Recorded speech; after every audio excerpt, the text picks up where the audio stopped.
Tapi yang harus Telkomsel pahami, bahwa seberapa besar pun kerugian Telkomsel nanti tidak akan pernah sebanding dengan nyawa anak-anak saya jika kelak mereka mendapat kekerasan akibat bocornya data pribadi saya ke publik.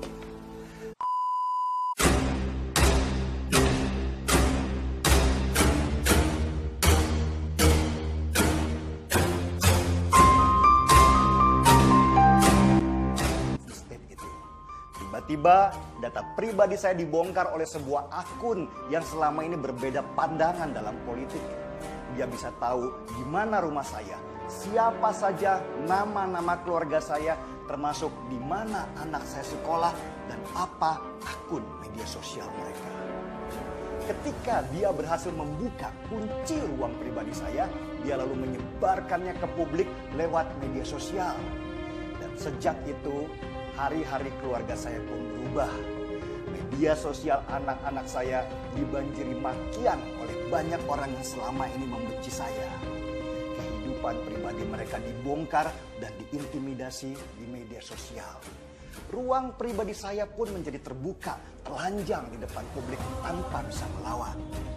Anda bisa bayangkan bagaimana mental keluarga saya dalam menghadapi situasi itu. Mungkin kalau keluarga saya tidak kuat, mereka bisa gila. Meskipun mereka kuat, mereka pasti terpengaruh dengan intimidasi itu. Intimidasi itu belum selesai.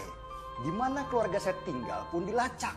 Alamat saya dibongkar dan mereka menggunakan Google Maps untuk memotret rumah saya dan mengirimkannya ke anak-anak sambil mengancam kalau mereka akan mendatangi rumah untuk membunuh anak-anak, membakar, bahkan ingin memenggal mereka karena dianggap sudah halal darahnya seperti papanya.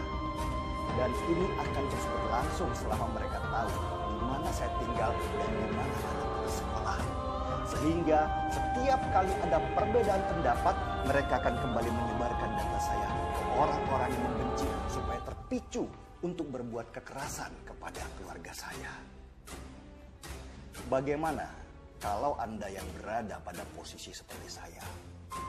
Nyawa pasangan Anda, anak-anak Anda, sampai orang tua Anda terancam hanya karena ada orang-orang yang tidak suka kepada Anda. Ini bukan main-main karena berhubungan dengan nyawa orang-orang yang Anda sayangi dan tidak berdosa. Pertanyaannya, sepintar apakah akun yang membongkar data pribadi saya ini? Apakah dia memang hacker yang bisa membobol data dari sebuah perusahaan provider besar seperti Telkomsel itu? Tidak, dia tidak pintar dan dia bukan hacker.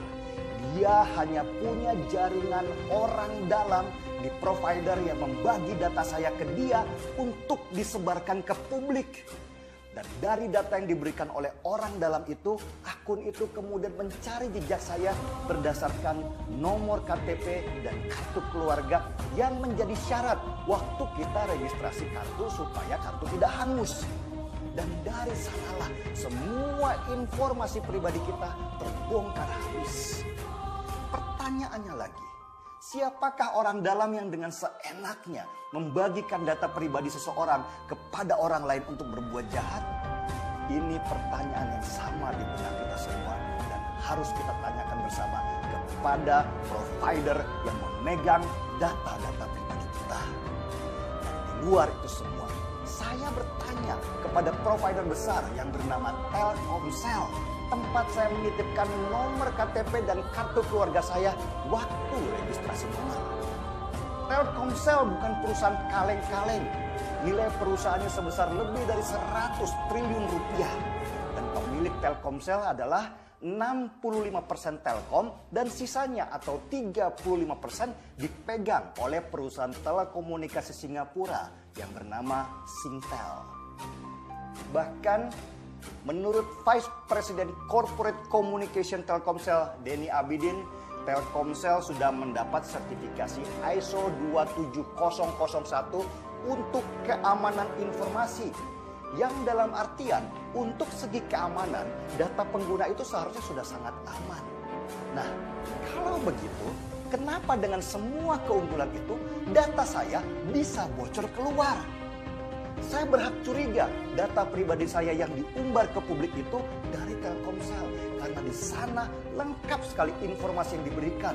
Mulai dari nomor KTP saya, kartu keluarga saya, sampai HP apa yang saya pakai dan kapan saya offline. Semua terpaparkan ke publik. Data itu begitu lengkap sehingga tidak mungkin data itu didapat dari luar. Kecuali orang dalam Telkomsel sendiri membocorkan. Itulah